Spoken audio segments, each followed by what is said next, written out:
Hello, hello, hello, YouTube. This is Ashley Nicole from The Practical Life. I'm excited this morning because this is my first time going live, and I really wanted to get this information out to you all. And now I'm pretty new to YouTube, but you know how sometimes you have something on your mind or on your heart or whatever, and you need to get it out to people, to the masses. And it may not necessarily be new information, but it's just information you feel like you need to share. And there may be somebody that needs to hear it or that, may need it at that time. So this live is actually going to be about job seeking, and I have my coffee here because it's early and I'm a coffee drinker. I love coffee. I wouldn't say I'm a coffee connoisseur. I haven't tried all these different coffees or whatever, but I just love having coffee in the morning. It's kind of like, for some people, it wakes them up. But for me, it just kind of helps me start my day, helps me to, kind of get myself together. I feel like I'm doing something in the morning. I feel like I've gotten a task done by making sure that I have my coffee. So you guys get your coffee too. Get your coffee, tea, whatever you have, in the morning to kind of jumpstart your day. Make sure you have that because I want this to be my lives to be relaxed. This is nothing pre-recorded. This is live, right? So, if there are any questions, please drop them in the chat. I'll do my best to answer them. And I'm coming to you again today with kind of just tips and tricks for your career. There are a lot of people who I see on social media. There's like a big move to be an entrepreneur, to own businesses, to be self-employed. In my opinion, being an entrepreneur is different than being self-employed, right? Being a boss, being an entrepreneur, you have employees. If you just work for yourself, you are self-employed, right? So, but there's sometimes really kind of motivation and inspiration to get to that point. But for some people, that's just not what they want to do, right? They don't want to be in that position of having to, worry about different ways to make money. Some people may feel like they're not good at that. There are other factors that kind of go into that that I could talk about in another video of the reasons why people, may not want to go that route. But for others, they want to work for the same company they've been working for. Maybe they're in a corporate environment, maybe they want to move up, maybe they just want to find a different job. However, the tips that I'm going to give you today can apply to both. If you work in corporate, if you work at a regular 9 to 5, if are a salaried employee, or if you are self-employed. And so I hope, this is helpful for you. And I'm going to plan more of these because it's easier. I feel like it's easier to go live. YouTube, it's a lot that goes into YouTube. I'm sure you guys know, but going live is easy. I could just hit the live button.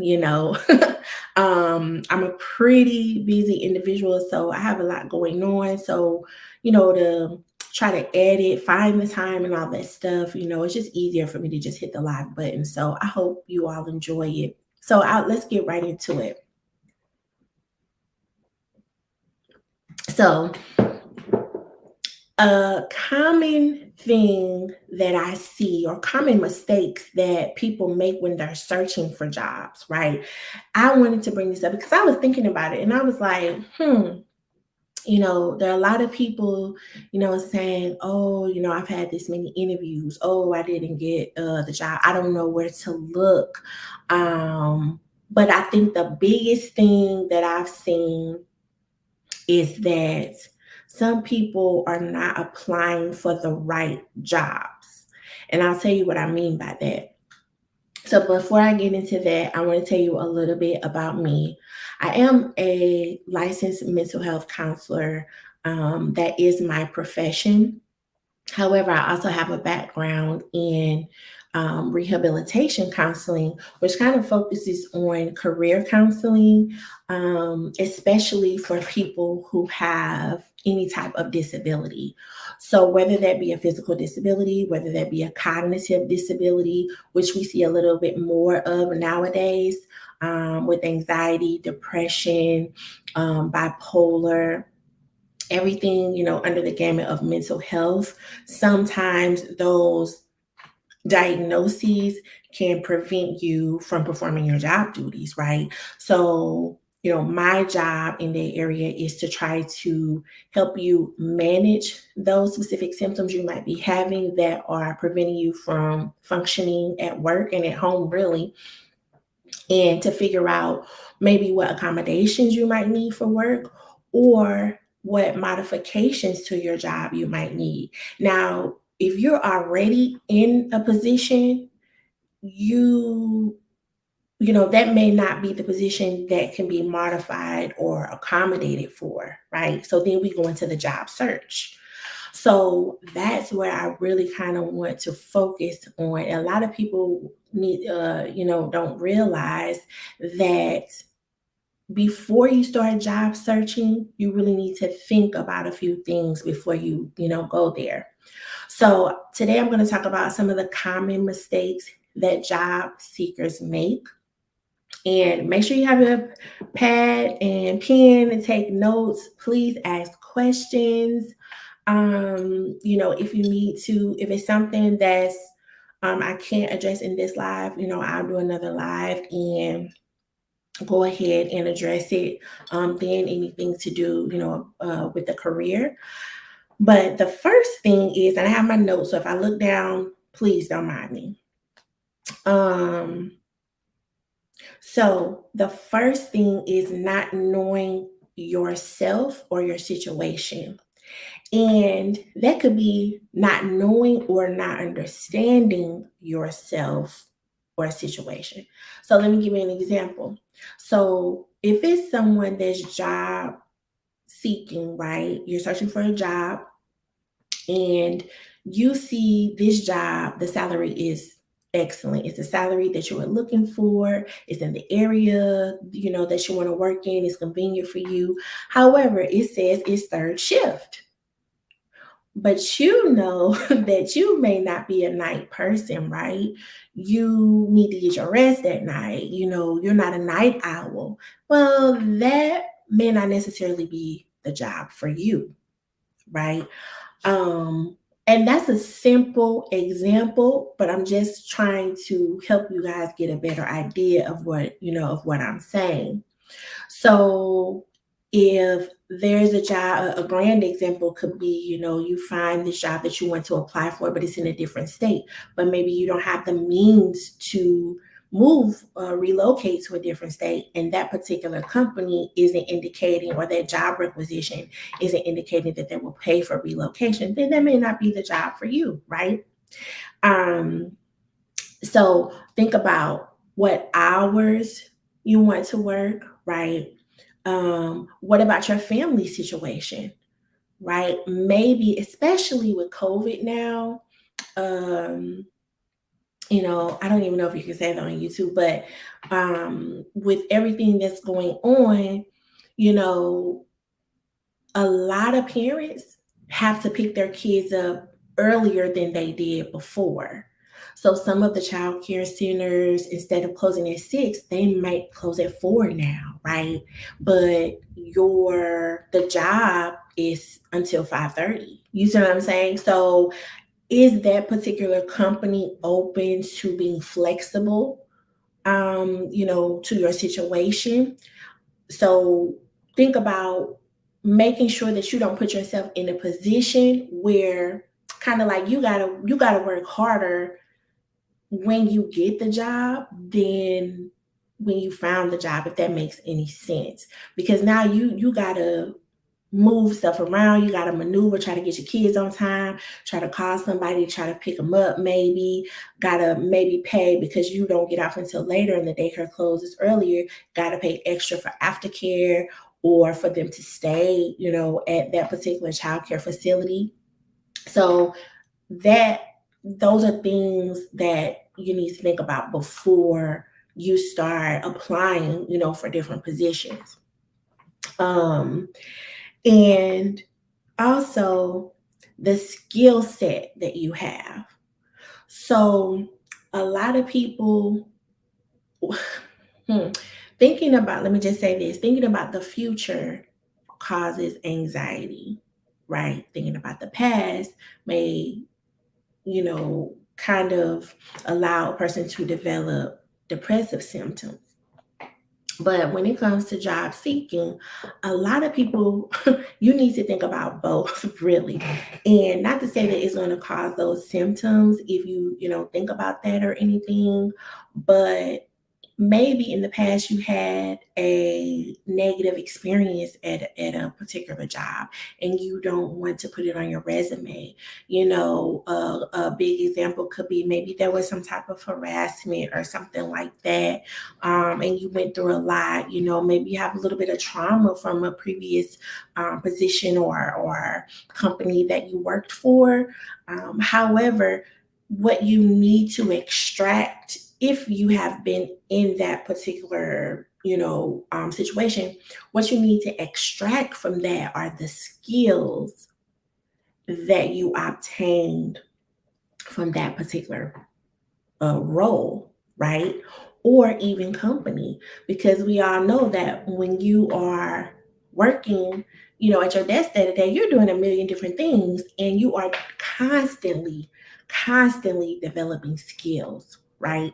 So, what skills, do me a favor, get your pad, your pencil, you write out all the jobs you've ever had.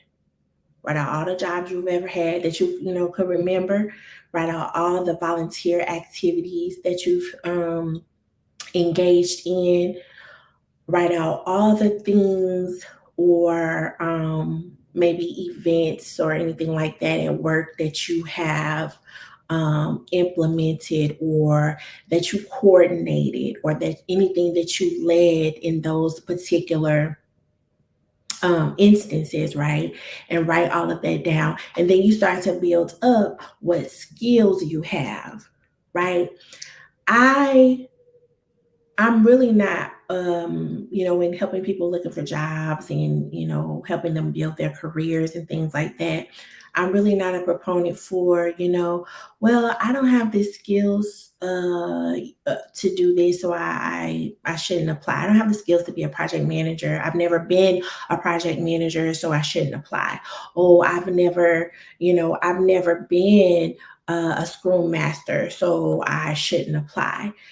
Don't pay attention to the job title. Pay attention to the skills that are needed for that particular job. A lot of people mess up with that.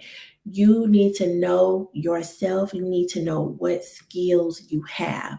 And the biggest skills, in my opinion, and in my experience, right, in talking to clients, in my own experience, reading articles, things like that, you need to make sure that you have good decision making skills. You need to be highly organized, right? You need to be able to communicate effectively, right? There's a lot of people, you can say, we all know that you can say something, but it's how you say something, right?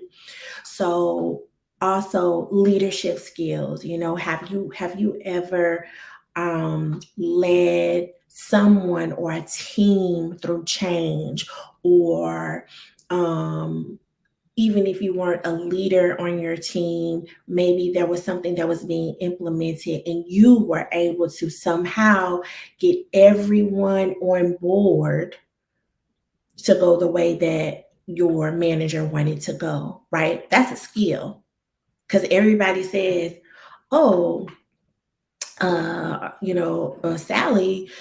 she, this is listening to your viewpoints, right? And how it's going to benefit them. You were able to get them to buy in. So that is a particular skill that you need to make sure that you kind of hone in on your resume and in your interview. So make sure that you know what skills you have that can transfer over to any role. Um, I mean, I've known people who, for their particular profession, who knows, they could have been an attorney, right? And now they want to be an engineer or something like that. There is no limit to what you want to do. And it's okay to change your mind mid-level, right? Mid-career. It's okay to say, you know what, I don't think I think I want to try something else. I want to do something else. I want to gain a new skill. So keep that in mind. That is really big, making sure that you know what your skills are. The second thing is, and this kind of maybe goes into the same lane, not applying for a job because you don't meet all the qualifications. People mess up here too. And I used to be one of those people. I used to say, you know what, I'll look at something and I'll look at a job requisition and I'll look at all the qualifications. It's like you read the job description first. This is me. I read the job description and then I go down to the bottom and I say, okay, qualifications. And I say, okay, I got that. And I say, ooh, that one I don't have. But that doesn't mean I can't do that job, right? Don't ever count yourself out. If you have skills that you have learned, especially if you're mid-career, you're a seasoned employee, an experienced employee, you have skills that can transfer over to any position. So don't count yourself out. Even if you don't have one or two of those qualifications, still apply. Because what's the worst that they could say? They could say, no. That's the only thing they could say. We're not gonna, you don't have all the experience or something like that. But even if they just say no, then okay, I'm not qualified but for the position, but it may not even be that you're not qualified.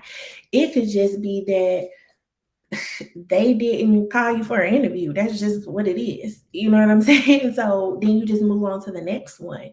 But just because you don't have one or two of those qualifications doesn't mean that you can't do that job. So if it's something that you're really interested in, been eyeing, keep your eye on it. You're like, well, I really want to do that, apply. Only thing they could say is no. Along with that, I'll tell you there are, and I'm not going to name them, but there are certain populations who will actually, they may not have any of the qualifications on there, and they still apply. But because we look at it and we say, the other people look at it and say, okay, I don't have one or two, I'm not going to apply. The people who don't have any apply, and then they get the job because there's no other applicants, and they need someone to do that job, or really perform in that role. So don't count yourself out. Like I said, the only thing they can say is no. The third thing is having poor networking skills. I cannot stress this enough.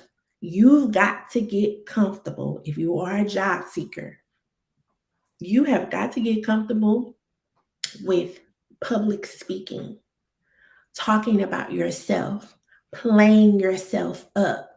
So a little bit of that comes with, having confidence in yourself, right? Knowing that you could do a specific role, even though you may not have those qualifications, but you have those skills. So you got to get comfortable with talking about that, right? Talking to people, meeting new people, because you never know where that lead is going to come from, right?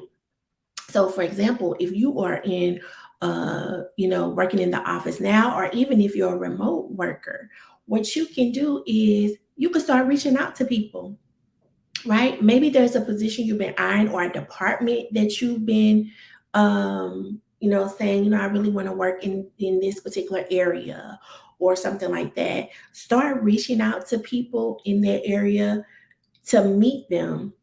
Schedule a 15-minute meeting to say, hey, I'd like to meet you. I'm kind of interested in this area. I always wanted to know, what different areas are in sales or human resources. I know there's different things, different areas or different specialties or departments within that department. So just wanted to meet with you to, I had a few questions about what your day-to-day looks like. And I love if you had some time in the near future to meet. People always want to talk about themselves and tell you what they can do for you and what they have done. They will be glad to meet with their 15 minutes because they're going to talk to you for the 15 minutes and they're going to tell you what they do, how they did it. They may even give you some additional leads of who other people you can reach out to. You can ask questions about how they got to that point, right? How they were able to get to that point in that role or that department.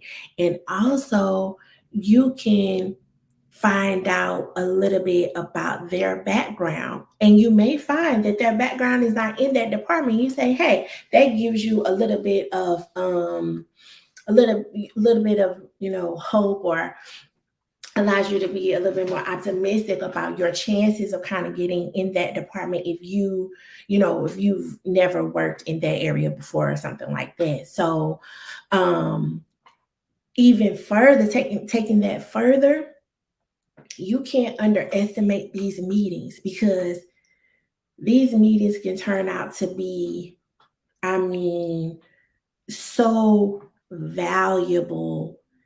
Even if you feel like you didn't get anything from the meeting now, you may be able to reach out to that person in the future. If you made an impact on that person or left a lasting positive impression on them, they may reach out to you. It's happened to me before. Um, there were I applied for a position, didn't get it. They were impressed with the interview, and it might have been a year later that I heard back from the interviewer and said, hey, I remember you, and I'm going to give your name to such and such, landed me a job. So, you just don't know where this networking can take you. So start reaching out, meeting people. Even if you want to be, this goes for, again, being self-employed, being an entrepreneur, reach out to someone that is in the same industry that you want to get into or that you want to start a business for. Ask them questions, and it could turn into maybe a mentoring relationship. And that can be a person that you can go to when you have questions or just running ideas by them. A lot of people are open to giving, that giving having a mentorship kind of mentor relationship with you, to help you be successful. So networking, public speaking, you need to get comfortable with that. I actually have a public speaking blueprint that I put together, that because I used to be a person, I didn't, it's not that I didn't like public speaking or I became nervous. It was just nerve wracking, right? But I've actually come to the point to kind of like it a little bit. I'm just the kind of person that if I prepare well, then I just get excited about the results and things like that. So if you need help with kind of reducing your anxiety about public speaking, make sure to reach out to me. I can, kind of give you all some tips and tips about that as well. Number four, I put this, let me get a sip of my coffee. Number four is I put here Semper Fi. And if anyone knows what Semper Fi means, kudos to you. But Semper Fi means always ready. It's a phrase that the Marines use. And you've got to be always ready. When someone says you never know when that interview is going to come, you never know when that networking opportunity is going to come, you never know when the mentoring opportunity is going to come for you to be a mentee, right? So you've got to always be ready, especially if you're saying this is, a role that you want to be in or something that you want to do. You got to stay ready. So you ain't got to get ready. Number five. Okay, number five, I think with all the changes that are happening, the work world has changed a lot. And employees are looking at things a little bit differently. And so I think for number five, I put here researching the company to see what they can offer you. A lot of times people are looking at the company to see what they can offer the company. Going back to what qualifications do I have? Am I able to perform well at this company? And what am I able to give them? But really, and it goes back to number one, too, looking at the company to see what they can do for you, right? Is this a flexible company, right? Are they heavy on inclusion and diversity? If that's something that's important to you, are they heavy on, supporting um, minority populations? Are they heavy on giving back? Being a voice in the community. If that's something that's very important to you. And also, so are they flexible, right? Then the second one is what type of benefits do they have? And these are some of the questions that you can ask in the interview. You don't want to get, for me, I don't recommend that you get too like specific, but you can kind of phrase your question in a way so that you can get a little bit more information, right? So what type of benefits? Now, sometimes, and a lot of times for real, salary is not the end all be all. At this point, at this point in the game, everybody ain't thinking about the salary because jobs and work can be very stressful. So your mental health, depends on what type of person you are. Mental health may be more important to you, right? So what type of benefits does this company provide?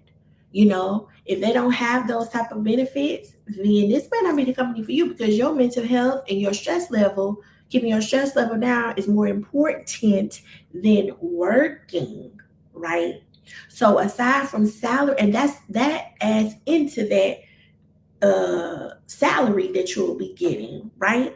Because without whatever benefit that they are providing for mental health, maybe they pay for, give you 20 free mental health sessions per year.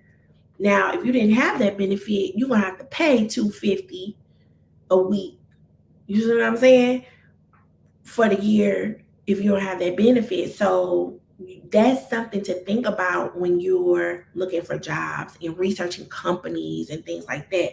So benefits, do they pay a portion for daycare, or do they have specific spending accounts, dependent spending accounts? Do they offer those things? Do they pay for gym membership? Maybe you're into fitness, that's important to you, staying fit, making sure you're going to the gym on a frequent schedule and things like that. Maybe they pay for some of those fees. um, do they pay for tuition for private school? There are a few people that I've met that have said that the company that they work for pays a portion of their child's tuition to go to private school. So that's a biggie.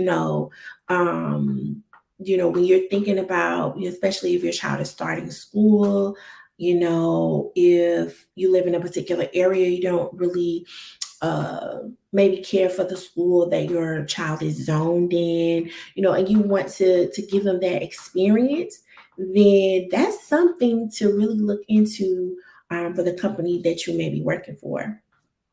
Um, Another big one is, do they offer student loan reimbursement, student loan, payments? There are a lot of companies that, will put a payment towards your student loans. You just have to research to see what companies those are. There are a lot of websites, there's a lot of websites on the interwebs where you can find this information.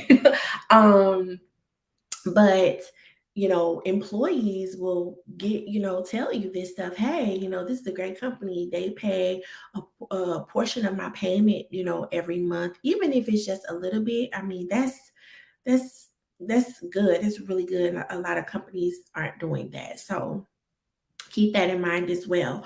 All of that goes into your package, right? So your salary may not be what you wanted it to be, top tier, right? But you want to, when you think about what salary you want to get paid, you want to think about a range. You know what I mean? You think about your range and you say, okay, this is the top.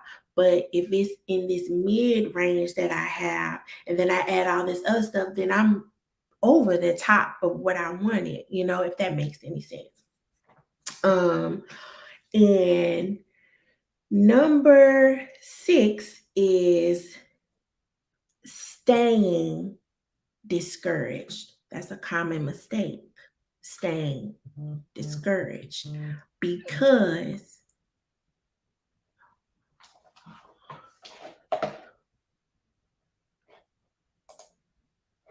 oh, I think I got cut off. Yeah. So sorry about that. Staying discouraged is a common mistake because there are going to be a lot of jobs that you apply for. You won't get a call back. You won't get an interview. You'll get an interview, but you won't get the job. Sometimes if you don't get the job, you will never know why. You'll continue to reach out. You may not get a response, right? And you got to realize that uh, my family always had this saying, trouble don't last always. So again, trouble don't last always. So if you're looking, you're going to find something because you're putting in the work, right? So you putting in the work. It's just like, the what they say about YouTube. You put in the work, you're going to reap the rewards. But you got to continue to put in the work. You got to be consistent, right? You got to look at your trends of, maybe I could do this different next time, or instead of continuing to look for jobs on this site, I'll look for jobs on this site, or instead of networking here, I'll network in this area. You see what I'm saying? So switch it up a bit to see what's working and what's not working. But don't stay discouraged. It's okay to be like, dang, I didn't apply to 15 jobs and I ain't getting no call back. What is going on? But don't stay there. Get yourself back up and you keep applying. You reach out for feedback. You get assistance. There are some cities who have, assistance, job search assistance and things like that, especially for people who have a disability. So, you get your resources together, and, if you got to start from the beginning, that's what you do. Take another look at your resume, see what you can tweak, all of that. And, you move forward from there. And now this next one, and this will be the last one. I'm going to try to do about 45 minutes, but um this one here is asking for feedback. That's a mistake as well, because this is feedback that you can more so, well, now that I think about it, you could use feedback while you're job searching, because the feedback that you have will allow you to figure out what jobs you need to apply for. So, okay, so let's start with the first one though. So, asking for feedback. So, what do I mean by that? Okay, it could be from your family, it could be from friends, it could be from current colleagues, it could be from past coworkers. You need to ask them, uh, more so what would be their impression of you, right? What are some things that you may need to work on? And you want it to be constructive feedback, right? Constructive criticism, right? But you've got to be open and receptive to what they are saying, because a lot of times, and I can say for myself too, shoot, sometimes it's some stuff that I need to work on, and my husband might tell me, and I'll be like, nah, mm-mm. But I probably do need to work on it. So, you know, you got to be open and receptive to listening to what the feedback is and understanding how that feedback could be maybe you know mis not misconstrued, but like a turn off in the interview, or that's hindering you. That's what I mean to say. That's hindering you from job searching, right? So going back to the example of being discouraged, right? If you are continuing to be negative, or being discouraged, then you may not find the job that you really want, right? Or if you're currently in a position, say for example, you're in corporate and you're saying you want a different position in a different department or something like that, but overall you have a negative mindset or a negative view, right? That's going to hinder you, because that's something that you can't really hide. When you're doing interviews and things like that, right? It's going to come out, it's going to slip out, right? And everyone has probably heard the saying too, you never know who's watching you, you never know who's listening, so you've got to always, again, Semper Fi, always ready. Always ready. That means, the way that you present yourself, the way that you speak, and it's okay to, you want to be authentic, you want to be genuine, you want to be authentic, but you also want to keep in mind that if you got a goal in mind, a specific goal, depending on what your goal is, you got to make sure that you are positioning yourself to get where you want to be. And it's hard for some people to understand that, because you get to a point where if you've gotten so many no's and things like, it's like, whatever, you kind of get lax, you get lax with it. You're like, I'm not going to apply anymore. Like, I don't care. You stop uh, giving, great work performance, your productivity goes down. But those things, people, if you notice, people in general remember negative things more than they remember positive things. So if your productivity going down, or you salty because you didn't get a job or something like that, especially if you're in a environment where you're trying to get promoted from within, or trying to go to a different department in the same company, managers talk. Managers talk, you never know who knows who. There may be different departments. You may not think they talk, but they might be best friends. You see what I'm saying? So then when it comes to you getting this interview, it's kind of like, oh, I already know about this person. And people have, these preconceived notions about you, which may not be true. It's just that you were just upset about not getting the job. You had so many interviews, but you got to rein it in. You got to rein it in and say, you know what, I just wasn't the person for the job. And again, I've been there before applying for jobs, and I'm just like, what is going on? I know I have the skills, I know I have the knowledge, et cetera, and it's just like, you were not the person. It was nothing that you did wrong per se, or you prepared well, you just were not the person for that particular job. And believe me, when you get, in the future and you look back, you're going to say to yourself, I wasn't prepared for that particular position then, but I'm prepared now. You see what I'm saying? So just hang in there, but you need to ask for feedback and be open and receptive to feedback. So if you are thinking about being self-employed and entrepreneur, are you an organized person? Ask your friends, do you think I'm pretty organized? If they say, oh, you got papers everywhere. When you get your mail, you just throw it on the table. You don't, you know, look at it for days later. um, you know, and you don't know how to talk to people. Like, you snap at people a lot. And if you want to be an entrepreneur and stuff, like, you got to be a people person, right? Because especially if you're selling a product, think about it. You got to be talking to people. The phrase comes in, the customer is always right. Even though, you may not feel like they're right, you've got to really give off the, impression that you understand how they could be upset, right? And you've got to make it right because this is your business, this is your livelihood.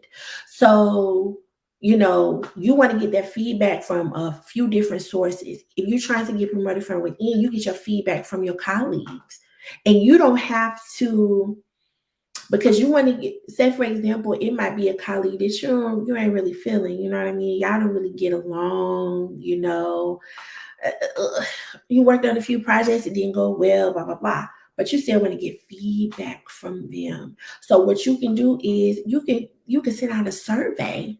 Depending on the company that you work for, you can get your managers not permission, but just let them know, hey, I'm thinking about move into a different position or whatever. I really want to get some feedback, some honest feedback from my team. Do you mind if I send out a survey? Ask for feedback from your manager as well. And you can send out a survey, put whatever you want to know in that survey, and it'll come back to you anonymously. Or if you got that type of manager, they may allow you to send out the survey and you can get it to go back to them. So that way you can discuss with your manager what feedback you got, and then you start to work on those things. And then when that position becomes available that you really want, you ready, right? Always ready. You can apply. Your manager already knows you've been working on what you need to work on, and you ready to go in and interview confident, competent, right? And you feel good about the outcome, right? So I just wanted to give you guys those nuggets this morning.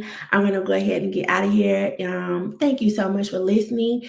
If you have any questions, let me know. I think this will stay on YouTube. I hope it does. I don't know how this whole thing works, but I'm going to figure it out, and I will be back another time. I really enjoyed this. I like this better than trying to edit and everything.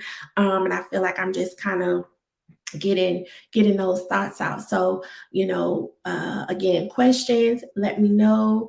You can go to my channel, find me on The Practical Life. I have my website there. You can find more information there and a lot of freebies for you to prepare for interviews and things like that. But I hope you all have a wonderful day. Have an awesome weekend, and I will see you soon. Have a good one.